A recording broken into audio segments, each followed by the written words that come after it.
There is one truth inside every multi-billion-dollar sports franchise that the front office will never put in a press release. The most dangerous thing you can do with a once-in-a-generation talent is hand her to a coach who does not understand what she is, not what she does, what she is. And right now, the Indiana Fever may have done exactly that. Lisa Bluder spent more than 2 decades building one of the most respected programs in women's college basketball history. She is not a headline chaser. She does not call press conferences to throw former players under the bus. She does not do drama. So when Lisa Bluder begins talking, quite on the record, publicly, about what Caitlin Clark actually needs to reach her ceiling, you would have to be completely asleep at the wheel to ignore it. Because what Bluder is revealing between the lines of every interview, every appearance, every carefully chosen word, is a warning so loud it should be shaking the walls of Gainbridge Fieldhouse right now. The warning is this: you can ruin her, and you might already be doing it. If that hits different than anything you have heard from the mainstream sports media this offseason, drop a like right now. We are going to break down everything Bluder is actually saying, what it means for Caitlin Clark's trajectory in this league, and why the Indiana Fever front office has made a decision that could haunt this franchise for the next decade. Stay locked in, because this goes far deeper than a coaching hire. Let's establish something that is non-negotiable before we go any further. Caitlin Clark is not a player you develop. She is not a project. She is not a rookie who needs to learn the professional game from a traditional playbook. She arrived in the WNBA as the most complete offensive weapon the sport had ever seen at any level. She had already shattered the all-time NCAA scoring record, men's and women's, sitting at 4,000 rosters, 171 points. She had already sold out arenas from coast to coast. She had already moved the cultural needle for women's basketball in ways that the league's entire marketing budget had failed to do in 3 decades. She came in finished. The question was never whether she could play at this level. The only question, the one that actually matters, is whether the people around her are capable of getting out of her way. Lisa Bluder understood that question better than anyone on earth, because she was the first person who had to answer it. When Caitlin Clark arrived in Iowa City as a freshman, Bluder was already a decorated head coach with a program to protect, a system to maintain, and a roster full of experienced players who had earned their minutes the hard way. The easy thing, the safe thing, the thing that 99% of coaches would have done, was to ease Clark in, let her learn the system, let her earn her role, make her a piece of the puzzle. Bluder did the opposite. She looked at a teenager who could read a defense 3 passes before it happened, who could pull up from logo range with the same confidence most players have at the free throw line, who saw passing lanes that did not exist yet and somehow found them anyway. And she made a decision that required genuine courage. She handed her the keys to the entire offense. Not some of the offense, all of it. She rebuilt her entire system around maximizing what Clark could do, not around fitting Clark into what the system wanted. That decision was not reckless. It was rooted in a deep understanding of a concept that separates elite offensive basketball minds from everyone else. The concept is called offensive gravity, and Bluder understood it at a level that most professional coaches have never reached. Here is what it means and why it changes everything. Caitlin Clark's range is so extreme. We are talking pull-up threes from 35 feet, step-back attempts from the logo, shot-making from distances that most players do not even attempt in warm-ups, that her mere presence on the court forces the opposing defense into an impossible situation before a single play is even called. If you drop your defender back to the three-point line, she will catch and pull from the logo before your defender can close out. If you send your defender out to the logo to contest, you have just created a massive lane for the drive or a clean look for her roll man. If you send a second defender to double-team her beyond a half court, she will dissect your defense with a surgical pass to the cutter before you even finish setting the trap. There's no correct answer, The defense is broken the instant she crosses half court. That is gravity. And it makes every single player around her better without those players having to do anything different. Teammates who were ordinary in other systems suddenly become open. Shots that were contested become clean. Cuts that were covered become wide-open layups. Bluder built an entire offensive philosophy around this effect. She let Clark cook from anywhere, accepted the occasional wild miss, accepted the turnovers that come with playing at maximum risk, because she understood the arithmetic. The points Clark generates, the gravity she creates for teammates, the chaos she inflicts on opposing defenses, that equation always came out positive. No matter how ugly a single possession looked in isolation, you have to take the deep misses. You have to accept the high turnover numbers, because those are the taxes you pay for transcendence. Bluder accepted those taxes without flinching, and Iowa went from a solid Big Ten program to a cultural phenomenon that filled basketball arenas with people who had never watched a single game of women's basketball before in their lives. Now connect that to what we are watching unfold in Indiana, and the discomfort becomes impossible to look away from. The Indiana Fever had a front row seat to everything Bluder built. They watched the Iowa tape. They saw what happens when Clark operates with full offensive autonomy. They drafted her #1 overall specifically because they wanted the result of that system. And then, in a decision that is baffling on every level, they brought in a head coach whose entire professional identity is built on the exact opposite philosophy. Stephanie White built her coaching reputation on defensive structure, physical grind, half-court execution, and controlled offensive systems that minimize risk. Her Connecticut Sun tenure was defined by toughness, discipline, and a style of basketball that looks nothing like what Caitlin Clark does or what she needs to do to operate at her ceiling. And here is the part that the mainstream media is dancing around rather than saying directly. A coach whose instincts run toward control, structure, and defensive identity is not automatically capable of coaching a player whose greatest asset is the absence of all three of those things. This is not about Stephanie White's basketball intelligence. She is sharp. She is a WNBA champion and a veteran of this league. But basketball history is full of highly intelligent coaches who failed with transcendent talent specifically because their coaching instincts were incompatible with what that talent required. Intelligence is not the variable. Philosophy is the variable. And right now, the philosophy mismatch between Clark's game and White's coaching DNA is a 5-alarm warning that nobody inside the Fever organization seems willing to acknowledge out loud. Bluder is acknowledging it, carefully, publicly, and in a way that leaves very little room for misinterpretation if you are paying close attention. Drop your honest read on this in the comments right now. Do you think Stephanie White's coaching style is compatible with what Caitlin Clark actually needs, or is this a disaster that is already in motion? Because that comment section is going to be loaded, and we want your take before we go any further. The Mark Jackson and Stephen Curry comparison is one that the basketball world knows well, and it is the most accurate historical parallel available for what is happening in Indiana right now. Before Steve Kerr walked into the Golden State Warriors building, Mark Jackson was the head coach. Jackson was not a bad coach. He got results. He built the Warriors' defensive culture that Kerr later inherited and weaponized. But Jackson ran a traditional, isolation-heavy, slow-paced offensive system, and Stephen Curry, a player with arguably the most dangerous shooting range in the history of the sport, was good under that system, not a god. Good. It took Kerr arriving and completely dismantling the traditional playbook, building an entire motion offense around Curry's range and decision-making, and telling his superstar to shoot from literally anywhere on the court, to unlock something the basketball world had never seen before. 3 championships, the greatest shooting dynasty in NBA history, a complete redefinition of how the game is played at every level, from the professional game down to youth rec leagues across the country.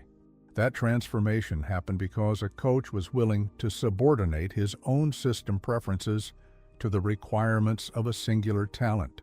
Bluder did exactly that in Iowa City for 4 years. The question burning through every serious Fever fan right now is whether Stephanie White has the willingness to make that same choice.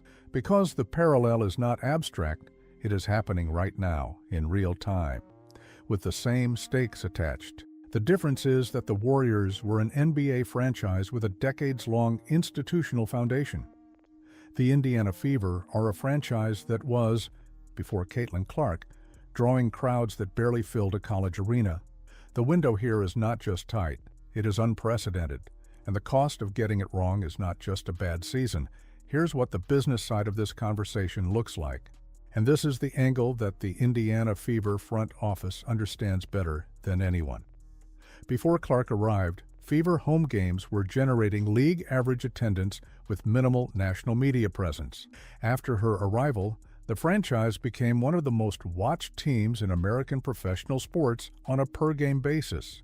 The broadcast deals surrounding Clark's games carried premiums that a WNBA team had never commanded before. Sponsorship interest in the Indiana Fever brand skyrocketed. The franchise's valuation trajectory, already trending upward with the league's overall growth, accelerated in a way that only happens when a player of Clark's cultural magnitude is attached to your brand. That financial reality is completely dependent on one thing: Clark performing at the level that made her famous, not performing at a reduced, system-constrained, tightly managed version of her game. The full version, the logo threes, the behind-the-back passes, the pace, the audacity, the moments that make people who have never watched basketball before suddenly care about basketball. The moment that performance begins to look diminished, the moment the product on the court no longer matches the promise in the marketing materials, the business case begins to erode with it. This is not speculation. We have seen this exact pattern in professional sports before. A transformative player arrives. The franchise builds its commercial identity around that player's peak performance, and then a coaching philosophy, mismatch, begins to quietly compress that performance. The fans notice before the front office admits it. The ratings start to soften. The discourse shifts from excitement to frustration. And by the time the organization acknowledges the problem, an entire season of irreplaceable momentum has already been lost. If this kind of analysis is what keeps you coming back here, consider joining the channel as a member.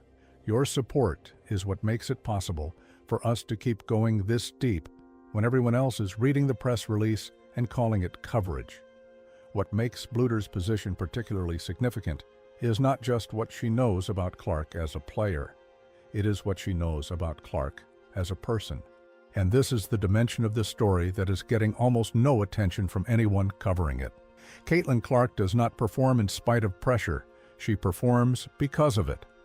Her game is fueled by emotion, momentum, and a borderline irrational self-belief that would look like arrogance in a lesser player and reads as magnetism in her. The trash talk, the crowd engagement, the theatrical celebration after a ridiculous pass finds its target. None of that is performance. That is the engine.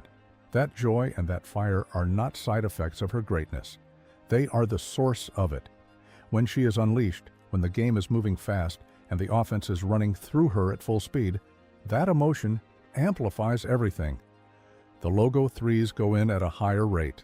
The passes find angles that should not exist. The team feeds off her energy and performs above its baseline. Remove that freedom. Introduce a micromanaging coaching relationship that second-guesses her shot selection or pulls her to deliver system lectures mid-game.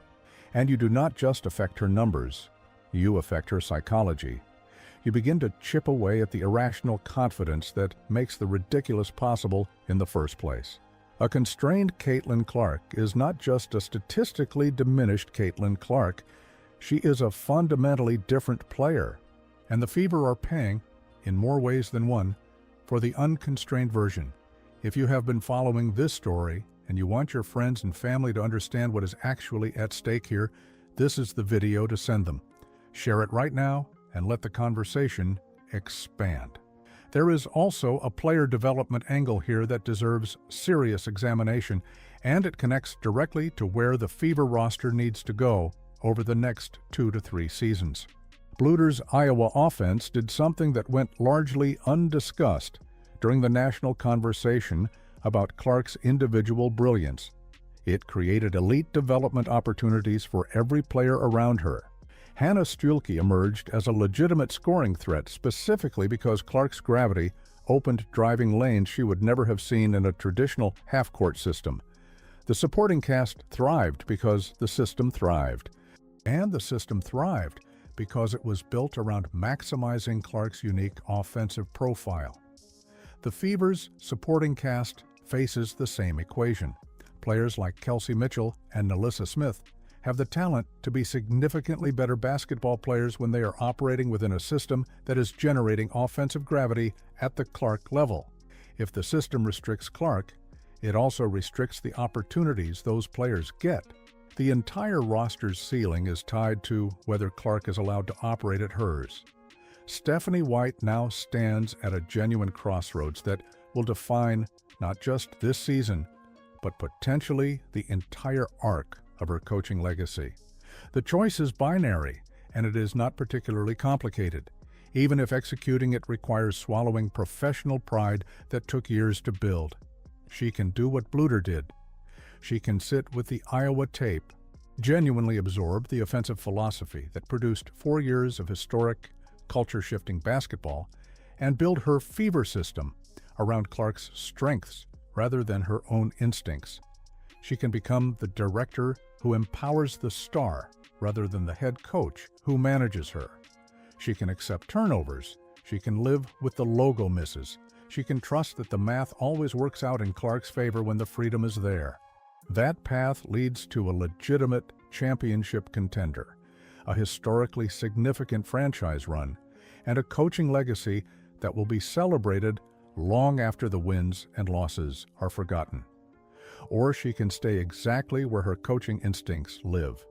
She can implement the defensive grind-it-out system that served her well in Connecticut, with a completely different roster built around completely different talent.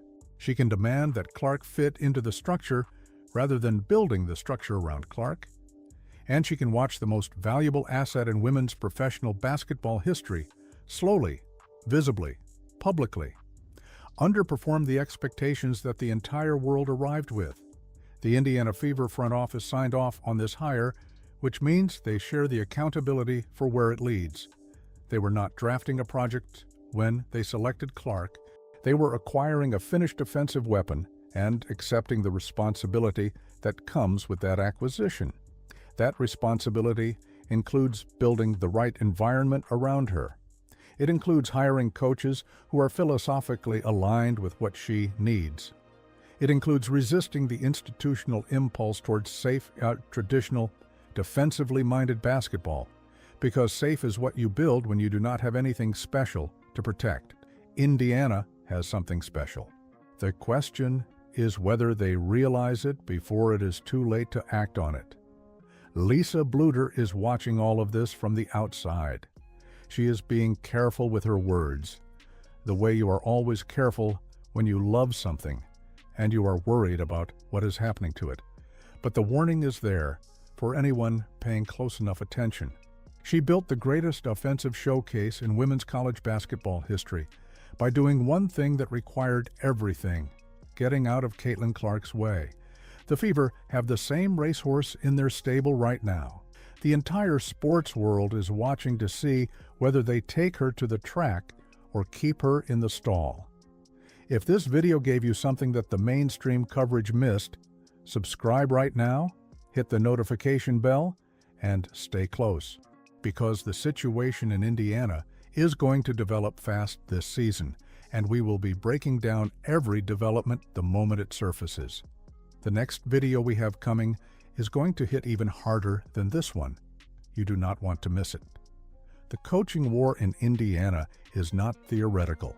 It is already underway, and the outcome is going to tell us everything we need to know about whether this league has actually learned anything from the Caitlin Clark era, or whether it is still determined to manage her down to its comfort level. Stay locked in.